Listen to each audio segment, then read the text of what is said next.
নমস্কার, সবাই কেমন আছেন? আশা করি সবাই ভালো আছেন। আমিও বেশ ভালো আছি। আজকে আবার একটা নতুন ব্লগ ভিডিও নিয়ে আমি আপনাদের সামনে হাজির হয়েছি। সকাল সকাল আমাদের বাড়ির হরি মন্দিরটা দর্শন আপনাদের করিয়ে দিলাম। এরপর আজকে ছিল সোমবার, শ্রাবণ মাসে দ্বিতীয় সোমবার। তো এই জন্য আমি বাবা মহাদেবের ব্রত পালন করছি। দেখতেই পাচ্ছেন সকাল সকাল স্নান করে ফুল তুলে একদম আমাদের ঘরের শিবলিঙ্গর কাছে চলে এসেছি, মানে বাবা মহাদেবের কাছে। আমি কোনো বাইরের মন্দিরে যাইনি, আমার ঘরের যে বাবা মহাদেব আছে, যাকে আমি নিত্যদিন পুজো করি, নিত্য সেবা দিই, তো সেই মহাদেবের কাছেই আমি প্রত্যেক বছরই যখনই সোমবার পালন করি, তো সেই সোমবার আমি মহাদেবের কাছেই জল ঢালি। তো আমাদের এখানে শিব মন্দির আছে একটু দূরে, তো আমি বাড়ির মধ্যেই চিনতে নির্বিঘ্নে পুজো দিলাম। তো প্রথমেই দেখে নিচ্ছেন আমাদের মহাদেবকে দেখিয়ে দিলাম। এরপর একটু চন্দন পিড়েতে চন্দন ঘষে নিয়ে তারপরে একটুখানি ফুল বেলপাতা সহযোগে একটু বাবা মহাদেবকে পুজো দিয়ে দিলাম। আর সেই চন্দন পিঠে থেকে একটু চন্দন বাবার মাথায় ঢেলে দিলাম। আর বাবা তো অল্পতেই খুশি, একটু বেলপাতা আর গঙ্গা জলে। এরপর একটু গঙ্গা জল দিয়ে স্নান করিয়ে নিয়ে আমি বাবা মহাদেবকে নমস্কার জানিয়ে বাইরে এলাম। বাইরে এসে দেখছি মা অলরেডি আমাদের ভোগের জন্য রান্না করতে আরম্ভ করে দিয়েছে। দেখতেই পাচ্ছ যে এটা আতপ চাল রান্না হচ্ছে। আসলে আজকে সারাদিনের খাবার বলতে এই একবারই আতপ চালের ভাত। তো আতপ চালের ভাতটা কিন্তু এইভাবে এক পাকে রান্না করতে হয়, তাও কিন্তু কোনো উনানে নয়, এরকম ইট পেতেই। আর এর মধ্যে মাত্র দুটো উপকরণই সিদ্ধ দিতে পারবে, দুটোর বেশি কিন্তু উপকরণ সিদ্ধ দেওয়া যাবে না। তাই আমরা আলু আর পটল এই দুটো উপকরণ সিদ্ধ দিয়েছিলাম। আসলে এই শিবের ব্রতটা শুধু আমি একা না, আমার বাড়ির প্রত্যেকেই এই ব্রতটা পালন করেছিল। আমার মা বাবা সবাই মিলেই এই ব্রতটা পালন করেছিলাম। এই আতপ চালের ভাতটা অন্য সময় খেলে কতটা ভালো লাগে জানি না, কিন্তু এই সময় খেতে অসম্ভব সুন্দর লাগে আর অসম্ভব টেস্ট লাগে। আর এর মধ্যে নেওয়া হয়েছিল একটু নুন আর ঘি আর কাঁচা লঙ্কা, ব্যাস এনাফ, আর কিচ্ছু লাগবে না।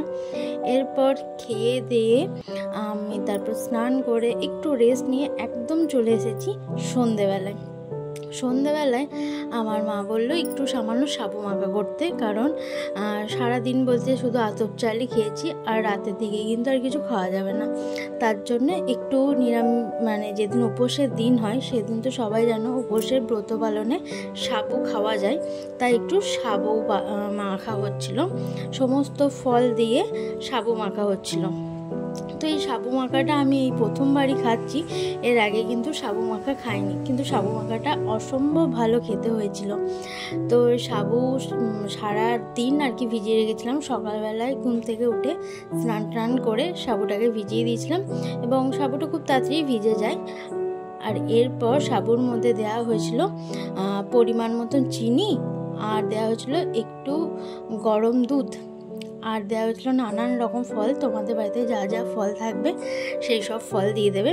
আমি একটু বেদানা, একটু খেজুর, একটু কলা, এই ফল দিয়ে এই সাবুটাকে মেখেছিলাম। আর অবশ্যই এর মধ্যে কিন্তু একটু মিষ্টি দেবে। মিষ্টি বলতে এই যে আমি নিয়ে এসেছিলাম কালাকাঁদ বাজার থেকে, তো এই কালাকাঁদ দেওয়া হয়েছিল।